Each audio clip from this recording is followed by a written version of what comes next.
Amazing facts, ஆச்சரியமான உண்மைகள் ஊழியங்கள் வழங்கக்கூடிய தானியேல் மற்றும் வெளிப்படுத்தலின் தீர்க்க தரிசனங்கள் தொடர் வரிசை வேத பாடங்களிலே கலந்து கொள்ள இணைந்திருக்கிற கர்த்தருடைய பிள்ளைகள் உங்கள் எல்லாரையும் இயேசு கிறிஸ்துவின் நாமத்தினாலே வாழ்த்தி வரவேற்கின்றேன்.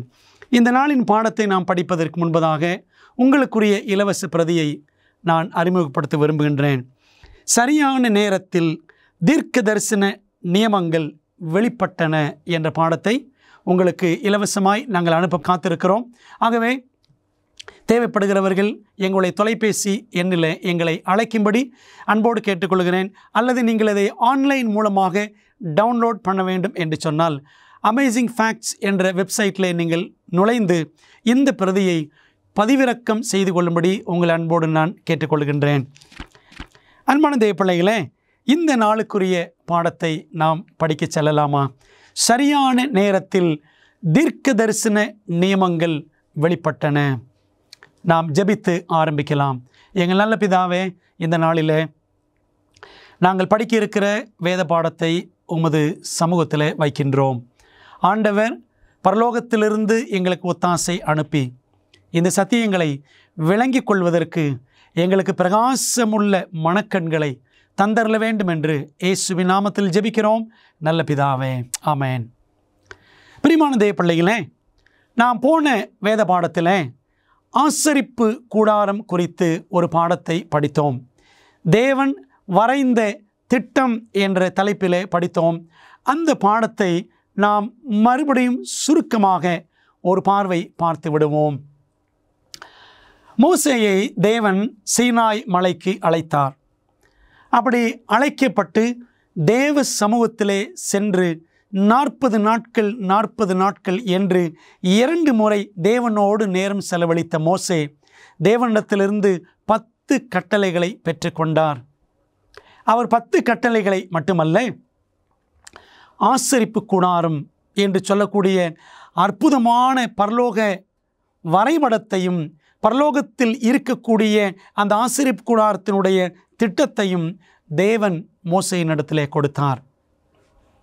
அந்த ஆசரிப்பு கூடாரம் 3 பகுதிகளை உடையது என்று நாம் பார்த்தோம்.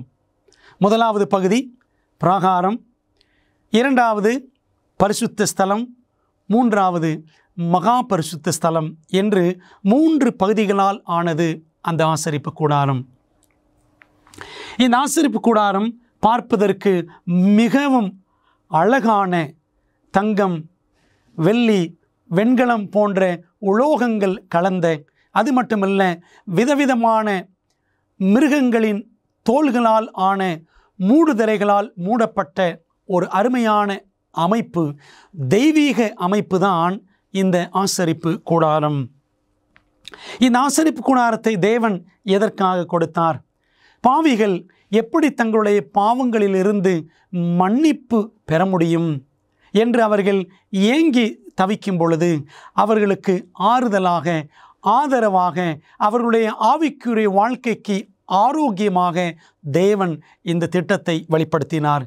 இந்த ஆசரிப்பு கூடாரம் குறித்த பாடங்களை நாம் யாத்திராகமம் புஸ்தகத்தில் 25ஆம் அதிகாரத்திலிருந்து 40ஆம் அதிகாரம் வரைக்கும் ஆழமாக விவரமாக படிக்க முடியும். இந்த ஆசரிப்பு கூடாரத்தை நாம் முழுமையாய் பார்க்கும் பொழுது அதில் முதலாவது வாசல், அதை தொடர்ந்து வெண்கல பலிபீடம், அதற்கு பிற்பாடு வெண்கல தண்ணீர் தொட்டி இருந்தது. இந்த 3ம் பிராகாரத்திலே இருந்தது என்று நாம் பார்த்தோம்.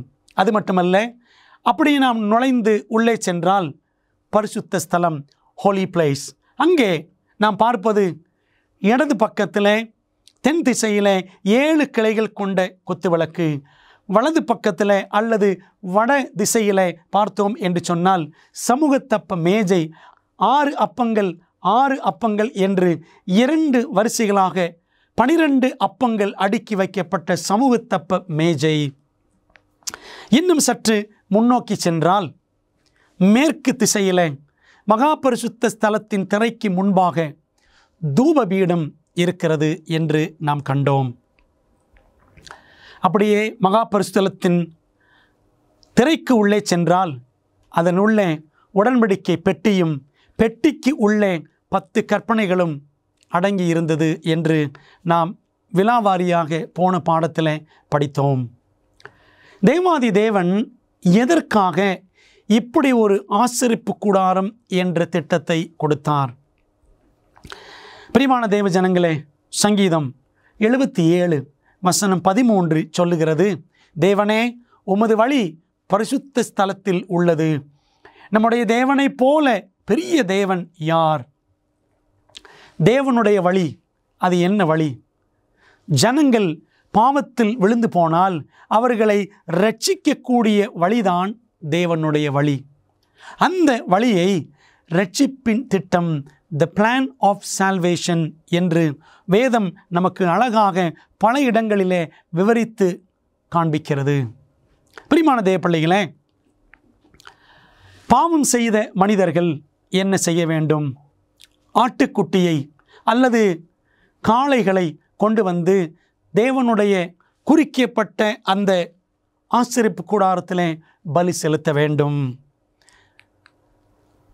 நாம் இந்த பிராகாரத்திலே நுழைந்த உடனே, வாசலை தாண்டிய உடனே அங்கே பலிபீடம், வெண்கல பலிபீடம் இருக்கும்.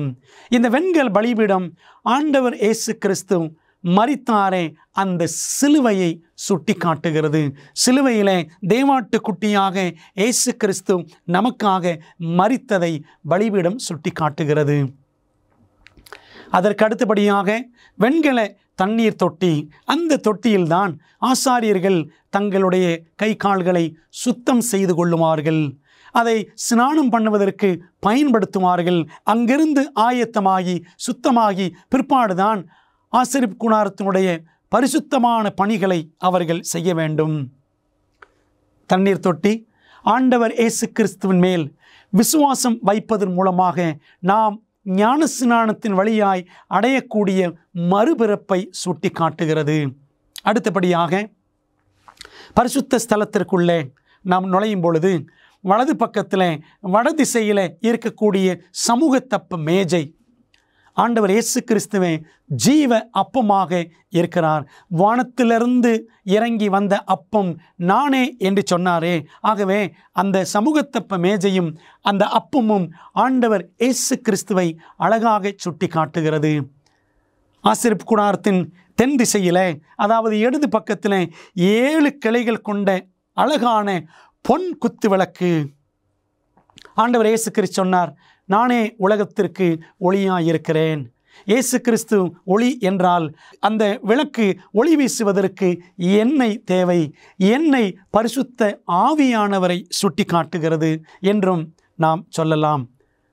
சகரியா 4ஆம் அதிகாரம் முதல் 6 வசனங்கள் எண்ணெய் என்பதை பரிசுத்த ஆவியானவரை அழகாக சுட்டி காட்டுகிறது.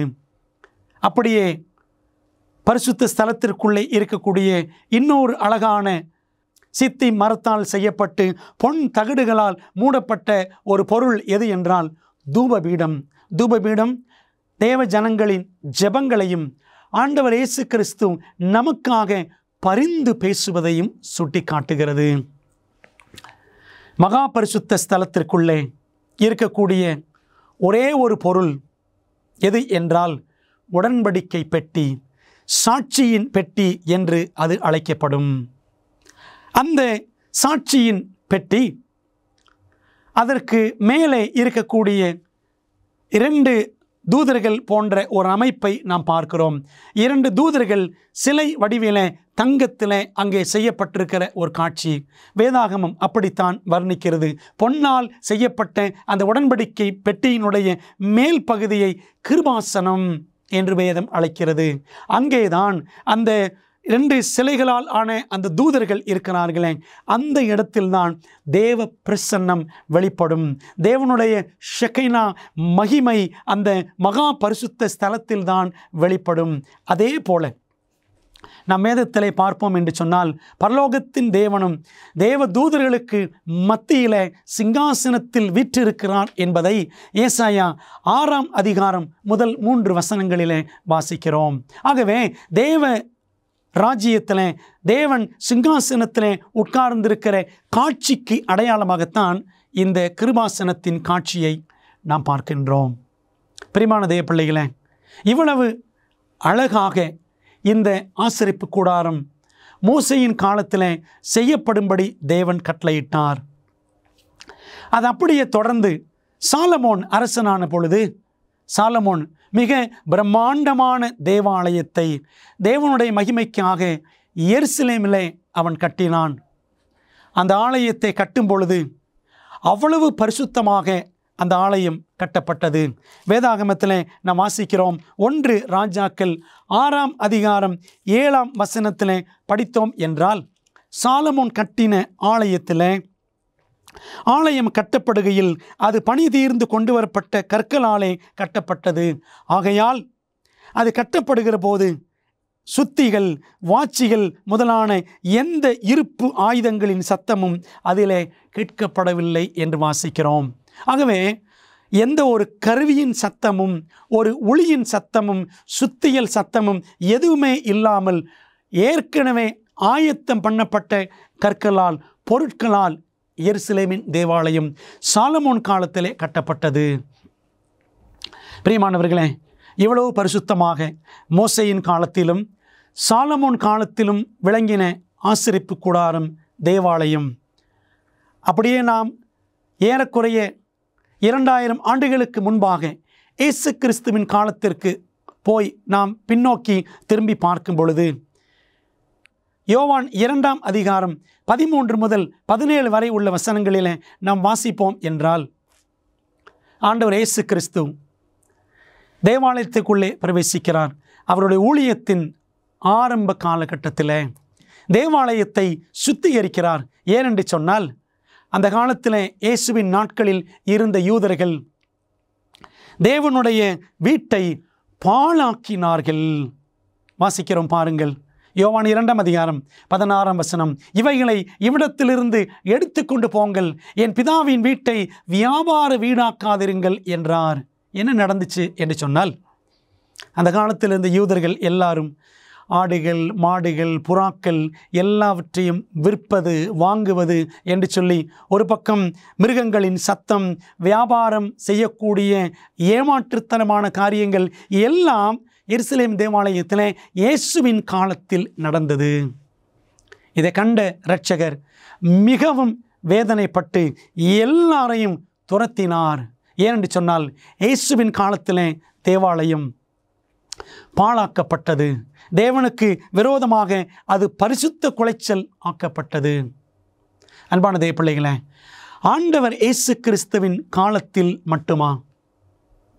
ஆண்டவர் இயேசு கிறிஸ்துவின் காலத்தில் அவர் எப்படி ஆலயம் தீட்டுப்பட்ட பொழுது அதை சுத்திகரித்தாரோ, அதே போல இயேசு கிறிஸ்துவின் காலத்திலிருந்து 600 ஆண்டுகளுக்கு முன்பாக வாழ்ந்த தானியேல் என்ற தேவ மனிதன் இன்னொரு தேவாலயம் தீட்டுப்படுவதையும் அது சுத்திகரிக்கப்படும் காலகட்டத்தையும் அவர் தரிசனமாக கண்டு தானியேல் புஸ்தகத்தில் 8ஆம் அதிகாரத்தில் எழுதி வைத்திருக்கிறார். அதை நாம் இந்த நாளிலே கற்றுக்கொள்ளப் போகின்றோம். 2 கொம்புகளுடைய ஆட்டுக்கடாவை கொண்ட ஓர் அற்புதமான தரிசனத்தை தானியேல் கண்டார். எந்த அதிகாரம் என்றால் தானியேல் 8ஆவது அதிகாரம். அந்த ஆட்டுக்கடா யாரை குறிக்கிறது? நீ கண்ட 2 கொம்புள்ள ஆட்டுக்கடா மேதியா பெர்ஷியா தேசங்களின் ராஜாக்கள் என்று தானியேல் 8ஆம் அதிகாரம் 20ஆம் வசனத்தில் வாசிக்கிறோம். தானியேல் 8ஆம் அதிகாரத்தில் மேதிய பெர்ஷிய ராஜ்யம் என்று சொல்லக்கூடிய ராஜ்யத்திலிருந்து காட்டப்படக்கூடிய சில மிருகங்களை அவர் தரிசனத்தில் பார்க்கிறார். நீங்கள் 7ஆம் அதிகாரத்தில் படித்தால் தானியேல் 7ஆம் அதிகாரத்தில் சிங்கம், கரடி, சிறுத்தை, கெடியும் பயங்கரமான மிருகம் என்று சொல்லி உலக ராஜ்யங்களை, இந்த மிருகங்களை அடையாளமாக வைத்து தானியேல் பார்ப்பார். ஆனால் 8ஆம் அதிகாரத்தில் தானியேல் பார்க்கக்கூடிய தரிசனத்தில் நம்முடைய வீட்டில் பயன்படுத்தக்கூடிய மிருகங்கள் பார்த்தீர்களா? ஆட்டுக்கடா. இந்த ஆட்டுக்கடா மேதிய பெர்ஷியாவை குறிக்கிறது என்று பார்த்தோம். அதே போலதான் நாம் தொடர்ந்து படித்தோம் என்றால் 2 கண்களுக்கும் இடையே பெரிய கொம்புடைய வெள்ளாட்டுக்கடாவை தானியேல் கண்டார். இதற்கு அர்த்தம் என்ன? வாசிக்கலாமா? ரோமமுள்ள அந்த வெள்ளாட்டுக்கடா கிரேக்கு தேசத்தின் ராஜா. அதன் கண்களுக்கு நடுவே இருந்த பெரிய கொம்பு அதன் முதலாம் ராஜா என்று தானியேல் 8ஆம் அதிகாரம் 21, 22 வசனங்களில் வாசிக்கின்றோம். தானியேல் 7ஆம் அதிகாரத்தில் மேதே பெர்சியாவை கரடி என்று கண்டார் மற்றும் கிரேக்க தேசத்தை அவர் சிவிங்கி அல்லது சிறுத்தை என்று கண்டார். ஆனால் 8ஆம் அதிகாரத்தில் மேதே பெர்சியாவை ஆட்டுக்கடா என்றும் கிரேக்க தேசத்தை வெள்ளாட்டுக்கடா என்றும் நாம் பார்க்கிறோம்.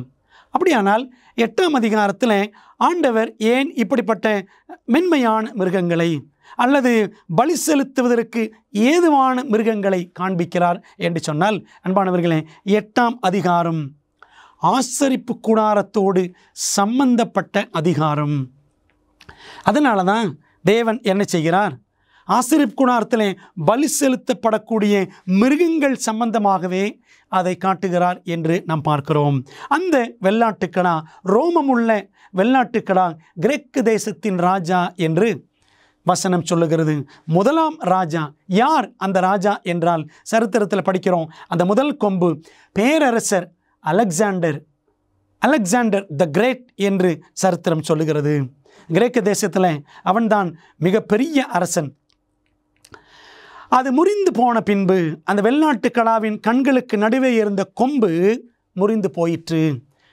அது முறிந்து போன பின்பு அதற்கு பதிலாக 4 கொம்புகள் எழும்பினது. என்னவென்றால், அந்த ஜாதியில 4 ராஜ்யங்கள் எழும்பும், ஆனாலும் அவனுக்கு இருந்த வல்லமை அவைகளுக்கு இராது என்று தானியேல் 8:22 வாசிக்கிறோம். மேதே பெர்சியா, அதற்கு பிற்பாடு கிரேக்க ராஜ்யம் வருகிறது. இதில் தானியேல் 8ஆம் அதிகாரத்தில் பாபிலோனை பற்றி ஒன்றுமே இல்லை. ஏன் என்று சொன்னால், இந்த 8ஆம் அதிகாரத்தில் தேவன் ஆசரிப்பு கூடாரத்தோடு சுத்திகரிப்போடு சம்பந்தப்பட்ட ஒரு முக்கியமான தீர்க்க தரிசனத்தை தானியேலுக்கு வெளிப்படுத்துகிறார். அன்பான தேவ பிள்ளைகளே, அந்த தரிசனம் நிறைவேற தொடங்கும் காலகட்டத்தில் பாபிலோன் ராஜ்யம் ஏறக்குறைய முடிவுக்கு வந்திருக்கும் என்று முன்னறிந்த ஆண்டவர் இந்த பாபிலோனை குறித்து எதையுமே தானியேல் 8ஆம் அதிகாரத்தில் வெளிப்படுத்தவில்லை. ஆகவே தானியேல் 8ஆம் அதிகாரத்தில் கிரேக்க ராஜ்யத்தை பார்க்கிறோம், வெள்ளாட்டுக்கடா. அடுத்த கேள்விக்கு செல்லலாமா? 4 கொம்புகள் இடையே சின்ன கொம்பு எழும்பிற்று. இந்த சின்ன கொம்பு எந்த வல்லமையை குறிக்கிறது? பிரியமானவர்களே,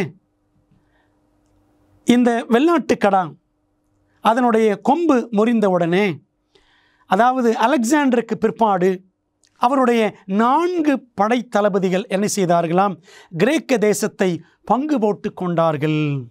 கசாண்டர், லிசிமேக்கஸ், தாலமி, செலுக்கஸ் போன்றவர்கள். ஆனாலும் அவர்களுக்கு அலெக்சாண்டருக்கு இருந்த வல்லமை இல்லை.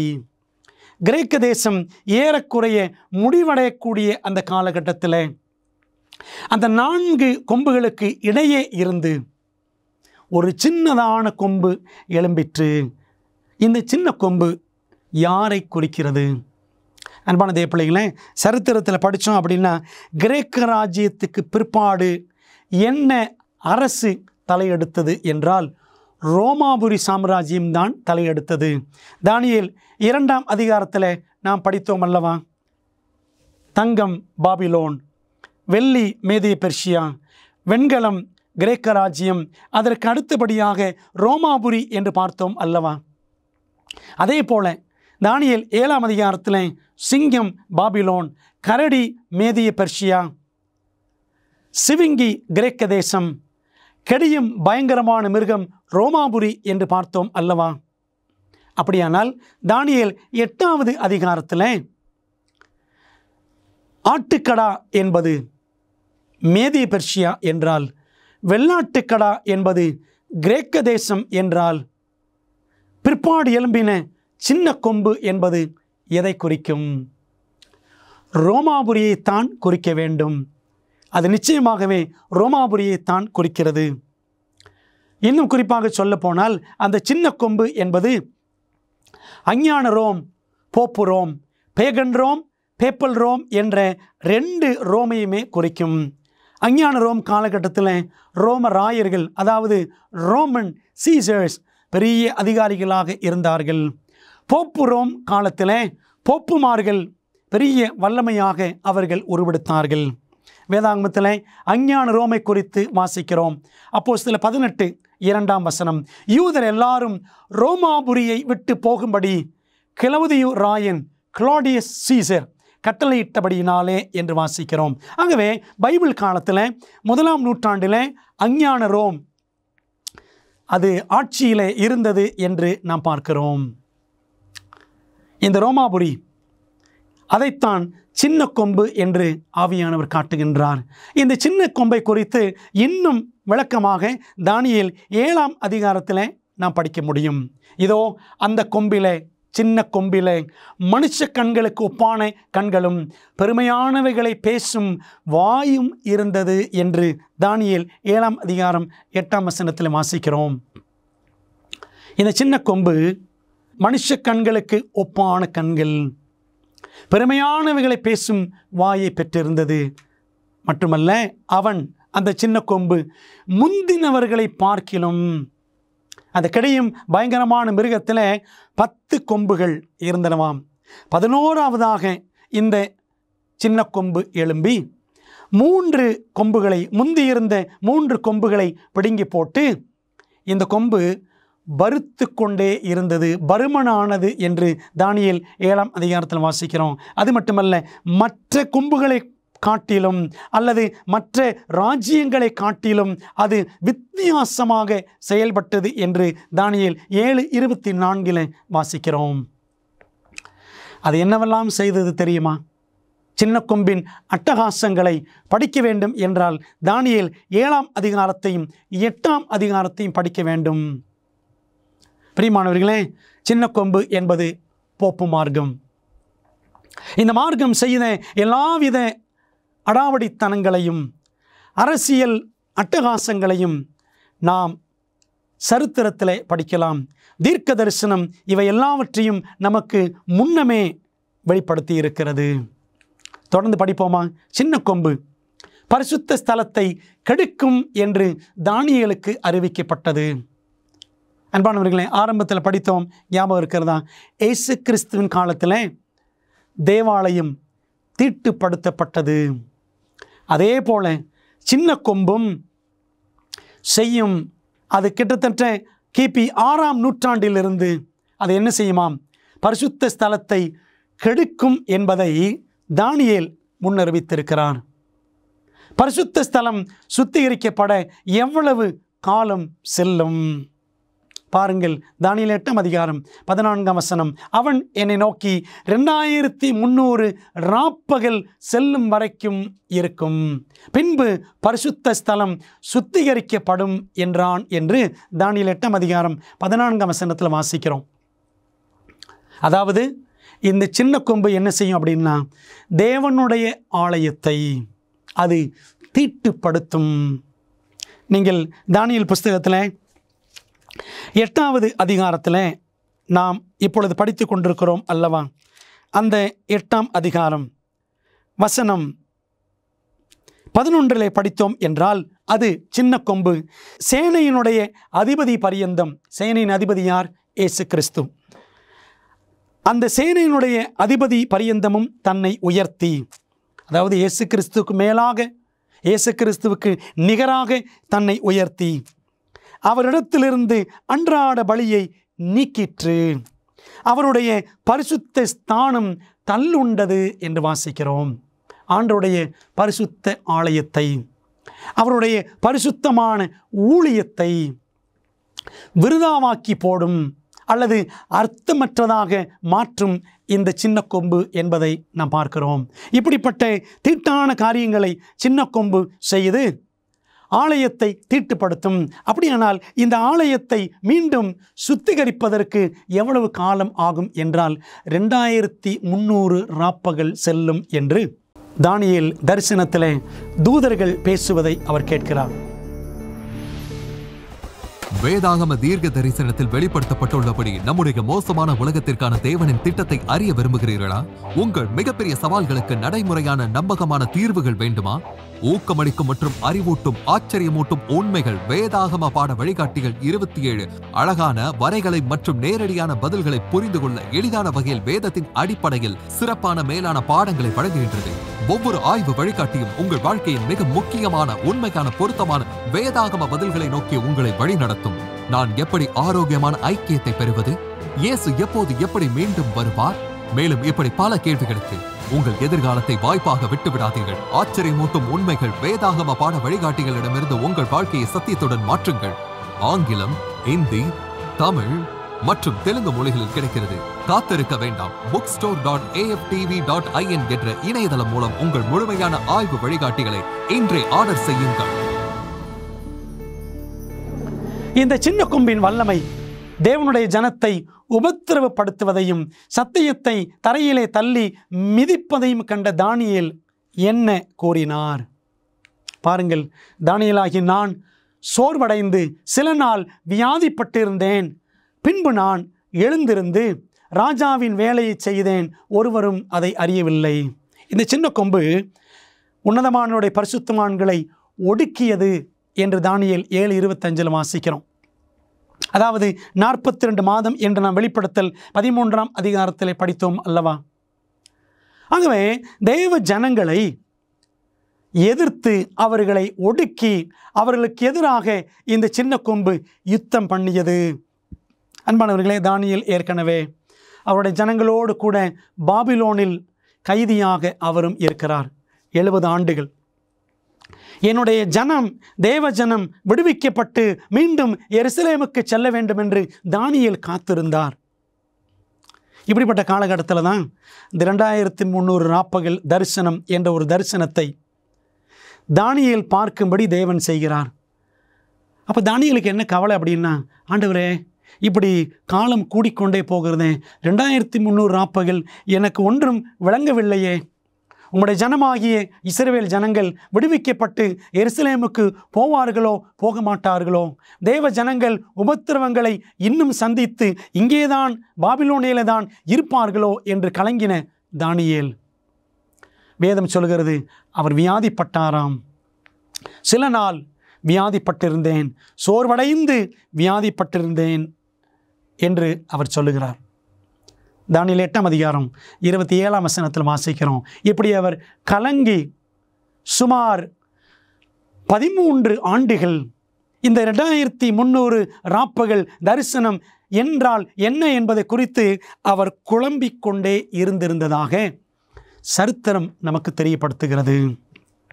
இந்த 2300 ராப்பகலை பற்றி அவர் ஒன்றுமே அறியாமல் திணறிக் கொண்டிருந்தார். அப்படியானால் இந்த 2300 ராப்புகளுக்கான விளக்கம் தானியேலுக்கே தெரியவில்லை. அவர் கலங்கி கொண்டிருந்தார்.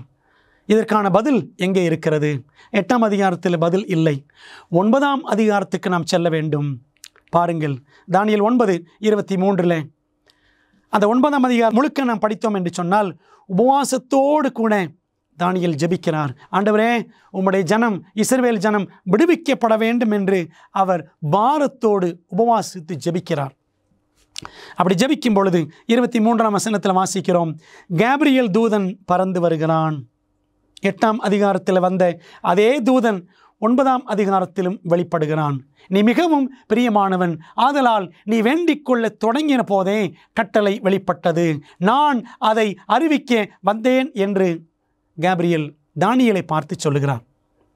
எதற்காக தானியேல் ஜெபித்திருக்கிறார்? ஆண்டவரே, இந்த 2300 ராப்பகல் எனக்கு விளங்க வேண்டும். அதற்காக உபவாசம் இருந்து ஜெபித்திருக்கிறார். பிரியமானவர்களே, உங்களுக்கு ஒரு கேள்வி. நமக்கும் வேதாகமத்தில் சில வசனங்கள் புரியவில்லை, சில விளக்கங்கள் தெரியவில்லை. இந்த சத்தியம் இப்படி இருக்கிறதே, இது உண்மைதானா என்று ஊர்ஜிதப்படுத்தி அதன்படி நடப்பதற்காக, தேவனுடைய நிச்சயத்தை பெறுவதற்காக, பரிசுத்தாவியின் உணர்த்துதலை பெற்றுக்கொள்வதற்காக நாம் உபவாசித்து ஜெபித்திருக்கிறோமா? தானியேல் அப்படி செய்தார். பரலோகம் திறந்தது. பரலோகத்தின் தூதர்கள் இறங்கி வந்தார்கள், தானியேலோடு பேசினார்கள், பதில் கிடைத்தது. அடுத்த அதிகாரத்தில் இந்த தீர்க்க தரிசனத்தை குறித்து தூதனானவர் இன்னும் விரிவாக விளக்குகிறார். 8ஆம் அதிகாரத்தின் தரிசனத்தை 9ஆம் அதிகாரத்தில் தூதன் வந்து விளக்குகிறதை பார்க்கிறோம். முந்தைய தரிசனத்தில், அதாவது 8ஆம் அதிகாரத்தில் விவரிக்கப்படாமல் இருந்த கால அளவு 2300 ராப்பகல் குறித்த கால அளவு 8ஆம் அதிகாரத்தில் விவரிக்கப்படவில்லை. அது எத்தனை காலம் நீடித்தது என்ற குழப்பம்தான் தானியேலுக்கு இருந்தது. அதைத்தான் நாம் இன்னைக்கு படித்து ஜெபத்தோடு புரிந்து கொள்வோமாக. தானியேல் 9:24 27 வரைக்கும் படித்தால் அந்த 2300 ராப்புகளுக்கான விளக்கம் ஆரம்பிக்கிறதை நாம் பார்க்க முடியும். தானியேல் 9:24 நித்திய நீதியை வருவிக்கிறதற்கும், தரிசனத்தையும் தீர்க்க தரிசனத்தையும் முத்திரிக்கிறதற்கும், மகா பரிசுத்தம் உள்ளவரை அபிஷேகம் பண்ணுகிறதற்கும், உன் ஜனத்தின் மேலும், அதாவது இஸ்ரவேல் ஜனத்தின் மேலும், உன் பரிசுத்த நகரத்தின் மேலும், எருசலேமின் மேலும் 70 வாரங்கள் செல்லும்படி குறிக்கப்பட்டிருக்கிறது என்று கேப்ரியல் சொல்லுகிறார். தானியேல் 9:24. பிரியமானவர்களே, 2300 ராப்பகல் தரிசனம் என்று கலங்கிக் கொண்டிருந்த தானியேலுக்கு விளக்கம் கொடுக்க வந்த தேவதூதன் இன்னொரு கணக்கை அறிமுகப்படுத்துகிறான். தீர்க்க தரிசன கணக்கு. அது என்னவென்றால் 70 வாரங்கள், 70 வீக்ஸ் ப்ராஃபஸி. இஸ்ரவேல் ஜனங்கள் பாபிலோனிலே 70 வருஷங்கள் அடிமைகளாக இருக்கிறார்கள். அந்த கணக்கு வேற. இங்கே சொல்லப்படுகிற 70 வாரங்கள் என்பது இந்த தீர்க்க தரிசனம் வேறு. ரெண்டையும் நாம் ஒன்றாக குழப்பிக் கொள்ளக்கூடாது. பிரியமானவர்களே, அப்போ என்ன பார்க்குறோம்? 2300 ராப்பகலுக்காக, அந்த விளக்கத்திற்காக காத்திருந்த தானியேலுக்கு இன்னொரு காரியம் அறிமுகப்படுத்தப்படுகிறது. 70 வாரங்கள் உன் ஜனத்தின் மேலும், உன் பரிசுத்த நகரத்தின் மேலும் 70 வாரங்கள் செல்லும்படி குறிக்கப்பட்டிருக்கிறது என்று பார்க்கிறோம். அதாவது குறிக்கப்பட்டிருக்கிறது என்றால், நீங்கள் மூல பாஷையில், எபிரேய பாஷையில் படித்தோம் என்றால் சத்தாக் என்ற ஒரு வார்த்தை, CHATAK, சத்தாக். சத்தாக் என்றால் வெட்டப்பட்டிருக்கிறது என்று அர்த்தம். 70 வாரங்கள் செல்லும்படி வெட்டப்பட்டிருக்கிறது. அப்போ எங்கிருந்தோ வெட்டி இருக்க வேண்டும். எதிலிருந்து வெட்டப்பட்டது? பிரியமானவர்களே, 70 வாரங்கள் தானியேலிலேயே மிகவும் நீளமான தீர்க்க தரிசனம் 2300 ராப்பகல். அவ்வளோ பெரிய ஒரு கணக்கில் இருந்து தான் இந்த 70 வாரங்கள் என்ற இன்னொரு பகுதி வெட்டப்பட்டிருக்க வேண்டும். 2300 ராப்பகல் மற்றும் 70 வார தீர்க்க தரிசனங்களின் துவக்கம் எது? இந்த 2 தீர்க்க தரிசனங்களின் துவக்கமும் ஒரே பாயிண்ட் ஆஃப் டைம், ஒரே காலகட்டம்தான் என்பதை மிக அழகாக அடுத்த வசனத்தில் தானியேல் 9:25 கேப்ரியல் விளக்குகிறதை நாம் பார்க்கின்றோம்.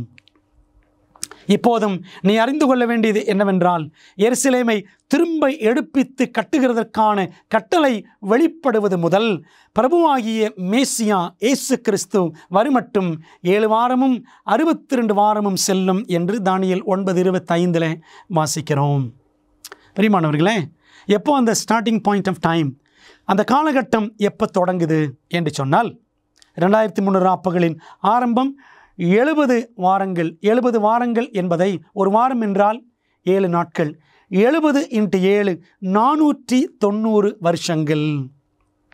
அப்போ 2300 வருஷங்கள் மற்றும் 490 வருஷங்கள், இந்த ரெண்டினுடைய ஆரம்ப காலகட்டம் எப்பொழுது என்றால், எருசலேமை திரும்ப எடுப்பித்து கட்டுவதற்கான. ஏன்னா எருசலேமை பாழாக்கிட்டாங்க. நேபுகாத்நேச்சார், பாபிலோன் கூட்டத்தார் எல்லாரும். அந்த பாழாக்குதலுக்கு பிறகுதான் அவர்கள் பாபிலோனுக்கு கைதிகளாக இஸ்ரவேல் ஜனங்கள் கொண்டு வரப்பட்டார்கள். ஆகவே இப்படி பாழாக்கப்பட்ட எருசலேமை திரும்ப எடுப்பித்து கட்ட வேண்டும். அப்போ அதற்கான சட்டம் பிறப்பிக்கப்பட வேண்டும். 70 ஆண்டுகள் தேவ ஜனங்கள் பாபிலோனிலே கைதிகளாக இருந்து அவர்கள் விடுவிக்கப்பட்டு மீண்டும் எருசலேமுக்கு போகிற காலகட்டத்தில், அப்போதான் அந்த எருசலேமை திரும்ப கட்டுவதற்கான, ஆலயத்தை திரும்ப கட்டுவதற்கான ஆணை பிறப்பிக்கப்பட்டிருக்க வேண்டும். அன்பான தேவ பிள்ளைகளே, தொடர்ந்து வாசிப்போம். பிரபுவாகிய மேசியா வருமட்டும் 7 வாரமும் 62 வாரமும் செல்லும். அவைகளில் வீதிகளும் அலங்கங்களும் மறுபடியும் கட்டப்படும். ஆனாலும் இடுக்கமான காலங்களில் இப்படி ஆகும் என்று பார்க்கிறோம். ஆகவே எருசலேமை திரும்ப எடுப்பித்து கட்டுவதற்கான கட்டளையை யார் பிறப்பித்தது? எந்த ராஜ்யத்தின் காலத்தில் பிறப்பிக்கப்பட்டது என்று சொன்னால், சரித்திரம் சொல்லுகிறது, கிமு 457 ஆண்டிலே அர்தசாஷ்டா ராஜா பிறப்பித்த ஆணையின் அடிப்படையில் எருசலேம் திரும்ப எடுப்பித்து கட்டப்படும் வேலை ஆரம்பித்தது. எஸ்றா 7ஆம் அதிகாரம் 7ஆம் வசனத்தில் நாம் அதை படிக்கலாம். இந்த அர்தசாஷ்டா ராஜா மேதிய பெர்ஷியாவை சேர்ந்த ஓர் அரசன். அன்பான தேவ பிள்ளைகளே, இப்பொழுது உங்களுக்கு விளங்குகிறதா? அதனால தான் ஆண்டவர் தானியேல் 8ஆம் அதிகாரத்தை அந்த ஆட்டுக்கடா, 2 கொம்புகள் உள்ள ஆட்டுக்கடா என்று காண்பித்து மேதிய பெர்ஷியா என்று தொடங்கினார். ஏனென்றால் மேதிய பெர்ஷியாவின் காலகட்டத்தில் இருந்துதான் இந்த 8ஆம் அதிகாரத்திற்குரிய 2300 நாப்பகல் ஆரம்பிக்கிறது. அதே காலகட்டத்தில் தான் கிமு 457 இருந்து தான் அந்த 70 வாரங்கள் அல்லது 490 வருஷங்கள் என்ற தீர்க்க தரிசனமும் ஆரம்பிக்கிறது. தீர்க்க தரிசனத்தில் ஒரு முக்கியமான கீ இருக்கிறது, திறவுகோல் என்னவென்றால், தீர்க்க தரிசன நாள். ஒரு நாள், தீர்க்க தரிசனத்தின்படி ஒரு நாள் என்றால் ஒரு வருஷம். பாருங்கள், எசேக்கியேல் 4:6, ஒவ்வொரு வருஷத்துக்கு பதிலாக ஒவ்வொரு நாளை உனக்கு கட்டளையிட்டேன்.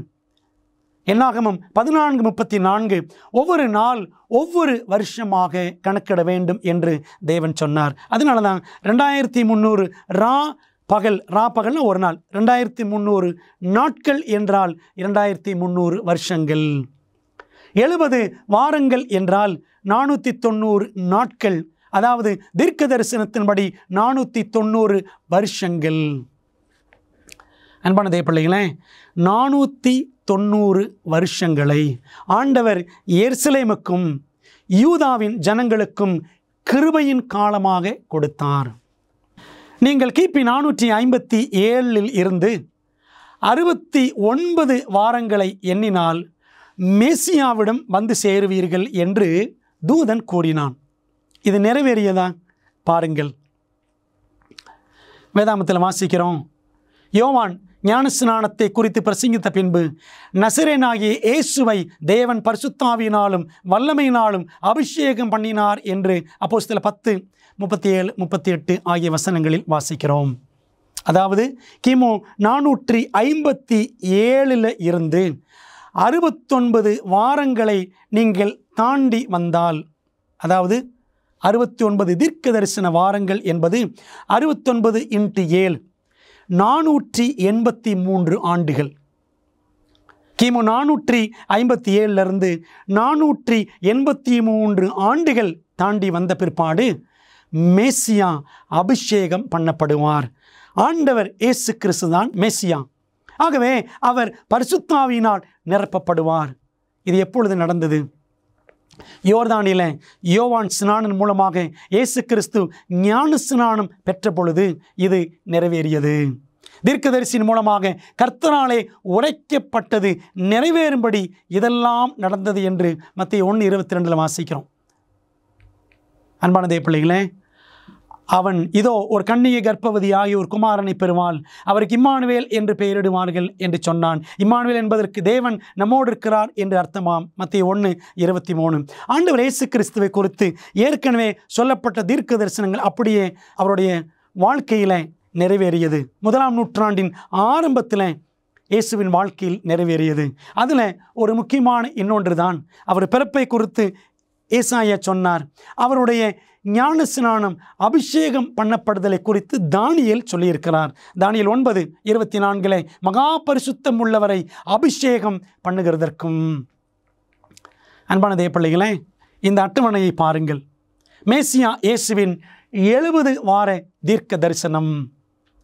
இந்த 70 வாரங்களை 7 வாரம், 62 வாரம், 1 வாரம் என்று கேப்ரியல் தூதன் தானியேலுக்கு வெளிப்படுத்தினான்.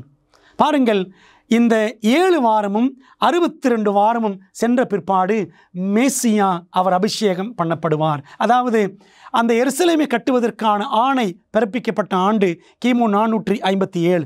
அப்போ தான் 2340 தரிசனம் ஆரம்பிக்கிறது. 490 ஆண்டுகள் தரிசனமும் ஆரம்பிக்கிறது. ஆகவே இந்த வருஷத்தில் இருந்து 483 வருஷங்கள் வந்தோம் என்றால் கிபி 27 வந்துவிடும். அந்த காலகட்டத்தில் தான், அதே வருஷத்தில் தான் இயேசு கிறிஸ்து ஞான ஸ்நானம் பெற்றார், அபிஷேகம் பண்ணப்பட்டார் என்பதை நாம் பைபிளில் மிக தெளிவாக பார்க்கின்றோம். அதுக்கப்புறம் கடைசி ஒரு வாரம், அந்த கடைசி ஒரு வாரத்தை குறித்து நாம் போக படிக்கலாம். தானியேல் 9ஆம் அதிகாரம் 27ஆம் வசனம் படித்து பார்த்தீர்கள் என்று சொன்னால், அந்த கடைசி ஒரு வாரம், அதாவது 7 நாட்கள் தீர்க்க தரிசனத்தில் 7 வருஷங்கள், அது பாதி பாதியாக பிரிக்கப்படுகிறதை நாம் போக கற்றுக்கொள்வோம். அன்பான தேவ பிள்ளைகளே, 483 வருஷம் ப்ளஸ் 457 ஆரம்ப நாள், இது ரெண்டையும் நீங்கள் சேர்த்து பார்த்தால் சரியாக கிபி 26 கொண்டு வந்து விடும். கிமுவிலிருந்து கிபிக்கு நாம் வரும்பொழுது 0 என்ற வருஷம் கிடையாது. ஆகவே 1 என்ற ஒரு நம்பரை நாம் கூட்டிக் கொள்ள வேண்டும். அப்படி கூட்டிக் கொண்டால் கிபி 27. ஆண்டவர் இயேசு கிறிஸ்து அபிஷேகம் பெற்ற, ஞான ஸ்நானம் பெற்ற வருஷம் கிபி 27 என்பதை நமக்கு வேதாகமத்தில் மிக தெளிவாக நீங்கள் வசனங்களை பாருங்கள். லூக்கா 3, 21, 22, மார்க் 1, 15 இந்த வசனங்கள் எல்லாம் படித்தால் தீர்க்க தரிசனத்தின்படி தானியேல் சொன்ன 2340 அந்த 490 வருஷங்கள் தீர்க்க தரிசனத்தின்படி ஆண்டவர் இயேசு கிறிஸ்துவின் வாழ்க்கையில் ஒவ்வொரு காரியமும் துல்லியமாக நிறைவேறியது. அவருடைய ஞானஸ்நான தேதி ஆண்டு கூட முன்கூட்டியே சொல்லப்பட்டிருக்கிறது. அதை தானியேல் 8:9 நாம் பார்க்கிறோம். அதைத்தான் நாம் விலாவாரியாக படித்து கொண்டிருக்கிறோம். பிரியமான தேவ பிள்ளைகளே, தேவன் எத்தனை ஆச்சரியமானவர்! தீர்க்க தரிசனத்தில் அடுத்ததாக என்ன நடக்க இருந்தது? அந்த 62 வாரங்களுக்கு பின்பு மேசியா சங்கரிக்கப்படுவார். ஆனாலும் தமக்காக அல்ல. தானியேல் 9:26. ஆண்டவர் இயேசு கிறிஸ்து அவர் அபிஷேகம் பெற்றார், ஊழியங்களை செய்தார். என்ன நடந்தது? ஒரு குறிப்பிட்ட காலகட்டம் 3.5 ஆண்டுகள் அவர் ஊழியம் செய்த பிற்பாடு சிலுவையில் மரிக்க நேரிட்டது. அவர் ஒரு வாரம் அளவும் அநேகருக்கு உடன்படிக்கையை உறுதிப்படுத்தி அந்த வாரம் பாதி சென்ற போது பலியையும் காணிக்கையும் ஒழிய பண்ணுவார். கடைசி இருக்கிறது ஒரு வாரம், அது 2ஆக பிரிக்கப்படுகிறது. பாருங்கள், அந்த வாரம் பாதி சென்ற போது பலியையும் காணிக்கையும் ஒழிய பண்ணுவார். ஆண்டவர் இயேசு கிறிஸ்து சிலுவையில் மரித்தார். அப்பொழுது தேவாலயத்தின் திரைச்சீலை மேலிருந்து கீழ் மட்டும் 2ஆக கிழிந்தது என்று மத்தேயு 27:51 வாசிக்கிறோம். ஆண்டவர் இயேசு கிறிஸ்து சிலுவையில் மரித்த பொழுது பழைய ஏற்பாட்டு வழிமுறைகள் எல்லாவற்றையும் முடிவுக்கு கொண்டு வந்தார். பிரியமானவர்களே, அந்த ஒரு வாரம் அளவும் அவர் என்ன செய்தாராம்? அநேக உடன்படிக்கையை உறுதிப்படுத்தினார். அவர் நம்முடைய பாவங்களுக்காக மரிக்கிற தேவாட்டுக்குட்டி என்ற சத்தியத்தை தம்முடைய வாழ்க்கையின் மூலமாக, மரணத்தின் மூலமாக காண்பித்தார். அந்த வாரத்தின் பாதியில் அவர் இறந்த பிற்பாடு அவருடைய சீஷர்கள் அடுத்த 3.5 ஆண்டுகள் ஊழியம் செய்தார்கள். இதுதான் அந்த ஒரு வாரம், அந்த 7 வருஷங்கள். இதை தானியேல் 9:27 நாம் வாசிக்கிறோம். 2 கொரிந்தியர் 3:14 சொல்லுகிறது, அந்த முக்காடு நீங்காமல் இருக்கிறது, அது கிறிஸ்துவினாலே நீக்கப்படுகிறது. என்ன அர்த்தம்? ஆண்டவர் இயேசு கிறிஸ்து சிலுவையில் மரிக்கிற வரைக்கும் எல்லாமே பழைய உடன்படிக்கையை தான் பின்பற்றி கொண்டிருந்தார்கள், ஆடு மாடு பலி செலுத்துவது. ஆனால் கிறிஸ்து மரித்த பொழுது அந்த முக்காடு நீக்கப்பட்டது, தேவாலயத்தின் திரைச்சீலை 2ஆக கிழிந்தது. அன்பான தேவ பிள்ளைகளே, ஆகவே ஆண்டவர் இயேசு கிறிஸ்துவினுடைய சிலுவை மரணத்தையும் முன்கூட்டியே தானியேல் தீர்க்க தரிசனத்தில் தேவன் வெளிப்படுத்தி இருக்கிறார். தானியேல் 9ஆம் அதிகாரத்தில் நாம் அதை படிச்சுட்டு இருக்கிறோம். இயேசு தமது சீஷர்களிடம் முதலில் யாருக்கு பிரசங்கிக்க சொன்னார்? பாருங்கள், மத்தேயு 10:5 மற்றும் 6 வசனங்கள். நீங்கள் புறஜாதியார் நாடுகளுக்கு போகாமலும் சமாரியர் பட்டணங்களில் பிரவேசியாமலும் காணாமற் போன ஆடுகளாகி இஸ்ரவேல் வீட்டாரிடத்திற்கு போங்கள் என்று சொன்னார். ஏன் அப்படின்னா, ஆண்டவர் இந்த கேப்ரியேல் தூதன் மூலமாக 490 வருஷங்கள் அல்லது 70 வாரங்கள் கொடுத்திருந்தாரே, அது இஸ்ரவேல் மக்களுக்கான, யூத ஜனங்களுக்கான கிருபையின் காலம்.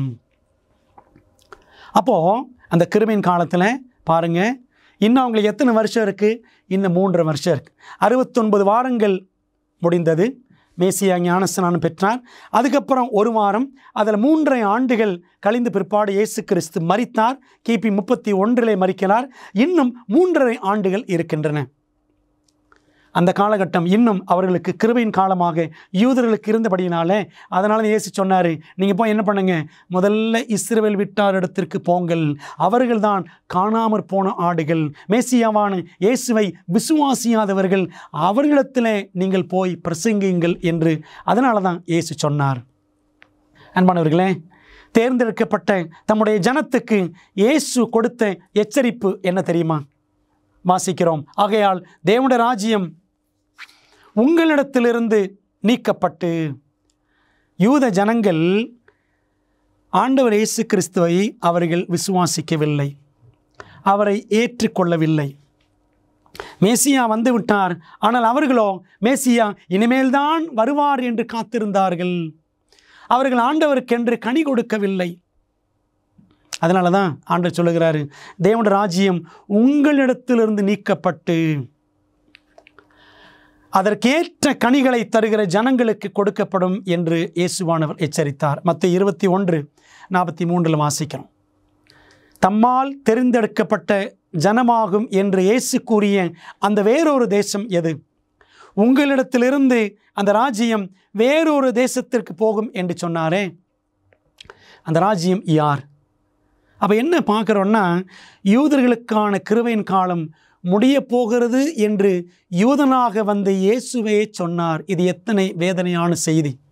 நீங்கள் கனி கொடுக்கவில்லை, ஆகவே உங்களுடைய அந்த ஊழிய பொறுப்பை, சத்தியத்தை எல்லாருக்கும் அறிவிக்க வேண்டும் என்று ஆண்டவர் யூத ஜனத்தை அழைத்தார். அவர்களோ அபாத்திரராகி போனார்கள், கர்த்தர் கொடுத்த ஊழியத்தை செய்யவில்லை.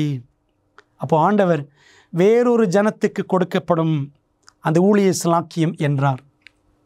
கலாத்தியர் 3:29, நீங்கள் கிறிஸ்துவினுடையவர்களானால் ஆபிரகாமின் சந்ததியும் வாக்கு தத்தத்தின்படியே சுதந்திரராயும் இருக்கிறீர்கள் என்று வாசிக்கிறோம். அப்போது இயேசு கிறிஸ்துவை விசுவாசிக்கிற பிள்ளைகள் தான் ஆபிரகாமின் சந்ததி, யூதர்கள், ஆவிக்குரிய யூதர்கள். பாருங்கள், ரோமர் 2:28-29 ஆதலால் புறம்பாக யூதனானவன் யூதன் அல்ல, உள்ளத்திலே யூதனானவனே யூதன். தன் உள்ளத்தை ஆண்டவருக்கு ஒப்பு கொடுத்து இயேசுவை மனதார ஏற்றுக்கொண்டு அவரை பின்பற்றுகிறவன், அவருடைய வேதத்தின் அடிப்படையிலே வாழ்கிறவன் தான் உண்மையான யூதன், ஆவிக்குரிய யூதன். மாம்சீக யூதனை ஆண்டவர் சொல்லவில்லை, ஆவிக்குரிய யூதனை அவர் சுட்டி காட்டுகிறார். பிரியமான தேவ பிள்ளைகளே, அப்படியானால் ஆண்டவர் சொன்ன அந்த வேறே தேசம் யார் என்று சொன்னால், ஆவிக்குரிய இஸ்ரவேலராகிய உங்களையும் என்னையும் தான் அவர் சுட்டி காட்டுகிறார்.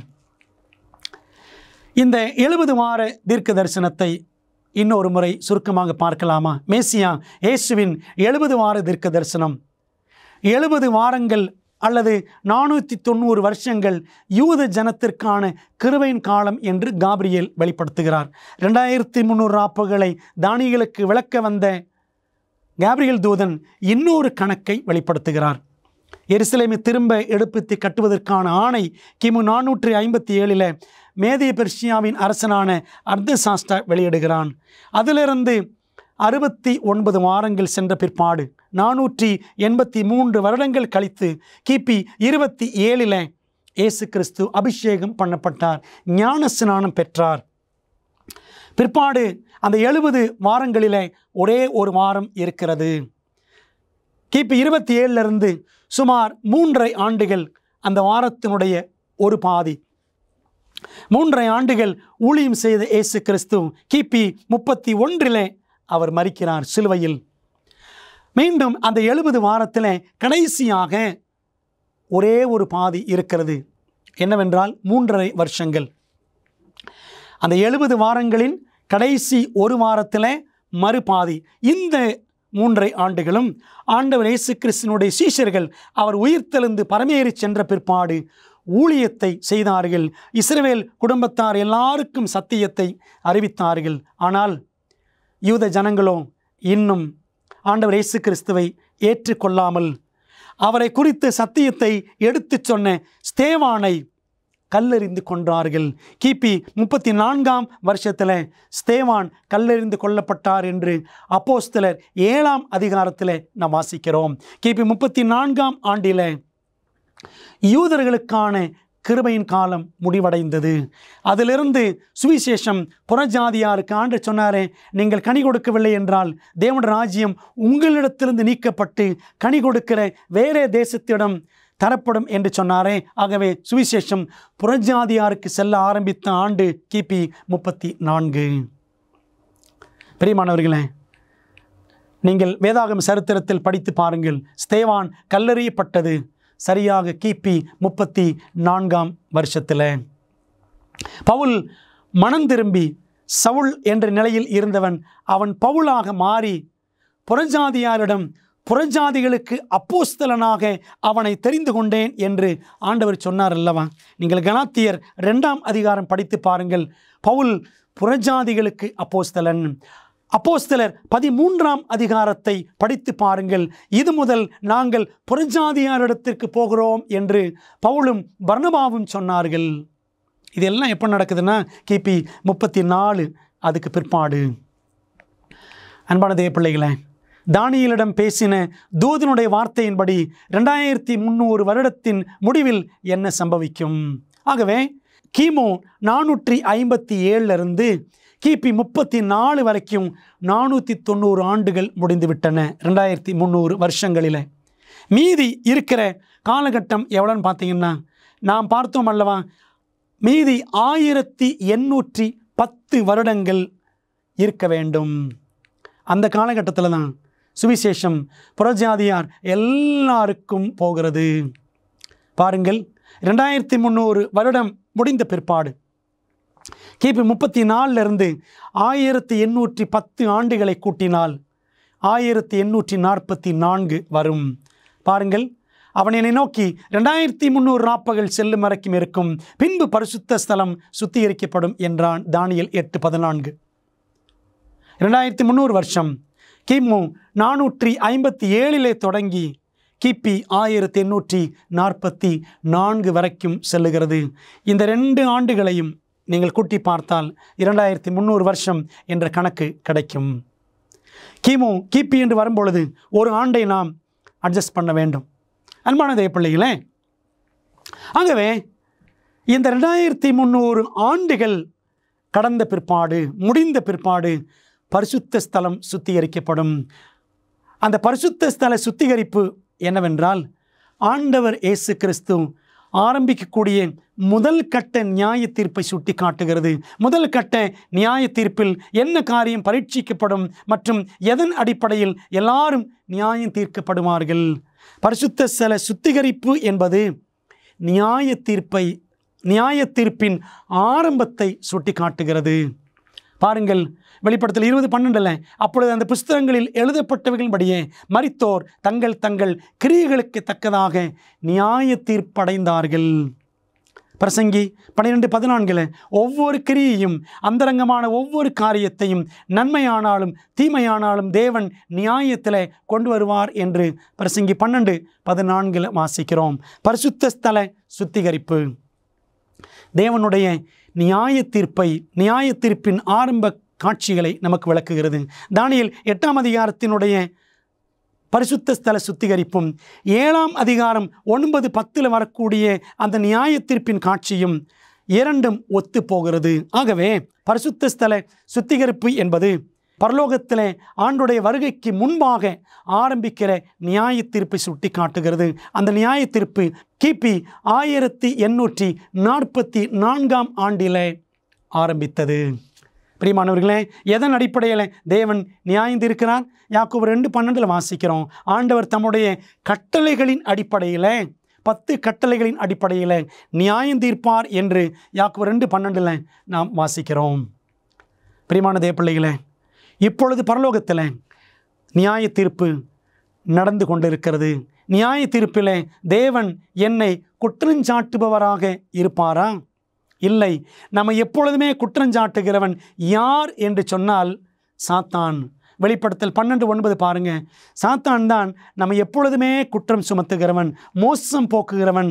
வெளிப்படுத்தல் 12:10 வாசிக்கிறோம், இரவும் பகலும் நம்முடைய சகோதரர் மேல் தேவனுக்கு முன்பாக நம்மை குற்றம் சுமத்துகிறவன், குற்றஞ்சாட்டுகிறவன் சாத்தான் தான் என்பதை நாம் தெளிவாக பார்க்கிறோம். பிரியமான தேவப்பிள்ளைகளே, அப்போ பரலோகத்தில் நம்முடைய வாழ்க்கை இந்த பூமியில் வாழும் பொழுது அது அசுத்தமாக தீட்டுள்ளதாக இருக்கும் என்று சொன்னால் சாத்தான் தேவனுக்கு முன்பாக நம்மை குற்றம் சுமத்துவான்.